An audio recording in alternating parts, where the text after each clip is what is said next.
If you're encountering the cloud save error 2025 while trying to install FIFA 24, follow these steps to troubleshoot and resolve the issue. Step 1. Check internet connection. Ensure that your internet connection is stable and working properly. A weak or intermittent connection can cause issues with cloud saves. Step 2. Restart the game. Close FIFA 24 completely and restart it. Sometimes, simply restarting the game can resolve temporary glitches or connectivity issues. Step 3. Clear cache. If you're playing on a console, clear the cache by turning off the console and plugging it for a few minutes, and then restarting it. For PC users, you can clear the cache by navigating to the game settings and selecting the option to clear cache.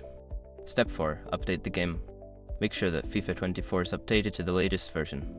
Check for any available updates on your platform and install them, as updates often fix bugs and improve performance. Step 5. Contact support. If the issue persists after trying the above steps, reach out to EA support for assistance. Provide them with details about the error and the steps you have already taken to troubleshoot. By following these steps, you should be able to resolve the cloud save error and enjoy FIFA 24 without further issues.